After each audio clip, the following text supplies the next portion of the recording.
Taste the Daily. Krishnagiri மாவட்டம் மத்தூர் அருகே தேசிய நெடுஞ்சாலை வழியாக செல்லும் வாகனங்களை நிறுத்தி ரோந்து பணியில் ஈடுபட்டிருந்த காவலர்கள் 2 பேர் பணம் வசூலித்த வீடியோ வெளியாகியுள்ள நிலையில் விரைவில் நடவடிக்கை எடுக்கப்படும் என டிஎஸ்பி ஸ்ரீனிவாசன் தெரிவித்துள்ளார்.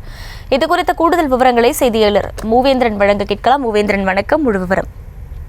நிச்சயமாக அகிலா, கர்நாடகா மாநிலத்திலிருந்தும் ஒசூர் சுற்றுவட்டார பகுதியிலிருந்தும் கிருஷ்ணகிரி மத்தூர் வழியாக அதிக அளவு மக்கள் மேல்மருவத்தூர் ஆதிபராசக்தி கோவில், மேல்மலையானூர், திருவண்ணாமலை உள்ளிட்ட பகுதிகளில் உள்ள பிரசித்தி பெற்ற கோயில்களுக்கு தை அமாவாசை, தைப்பூசம் உள்ளிட்ட நாட்களில் 1000க்கும் மேற்பட்ட பேருந்து மற்றும் டிராவல்ஸ் வாகனங்களில் சாமி தரிசனம் செய்ய செல்வது வழக்கம். இந்த நிலையில் நேற்று தை அமாவாசை என்பதால் கர்நாடக மாநிலத்திலிருந்தும் ஒசூர் கிருஷ்ணகிரி சுற்றுவட்டார பகுதியில் இருந்தும் மத்தூர் வழியாக சாமி தரிசனம் செய்ய அதிக அளவு டிராவல்ஸ் வாகனங்கள் சென்றது. அப்பொழுது மத்தூர் சுங்க சாவடி அருகில் ஊத்தாரை சப்டிவிஷனுக்கு உட்பட்ட ஹைவே பெட்ரோல் ரோந்து வாகன பணியில் இருந்த சிறப்பு காவல் உதவி ஆய்வாளர் மற்றும் பணியில் இருந்த காவலர்கள் தொடர்ச்சியாக டிராவல்ஸ்களை விடாமல் நிறுத்தி பணம் வசூலிக்கும் வீடியோவானது வெளியாகி வைரலாகி வருகிறது. ஆனால் ஒரு வாகனம் கூட நிறுத்தி விசாரணை செய்யாமலும் வாகனங்களில் உள்ள காப்பீடு மற்றும் இன்சூரன்ஸ் உள்ளிட்டவைகளை சரியாக உள்ளது என்று கூட ஆய்வு மேற்கொள்ளாமல் பணத்தை மட்டுமே வாங்கி கொண்டு வாகனங்களை அனுப்பி வைத்த வீடியோவானது தற்பொழுது வெளியாகி பரபரப்பு ஏற்படுத்தியுள்ளது. Akila,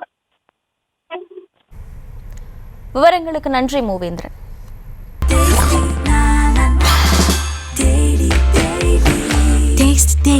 Taste the Daily.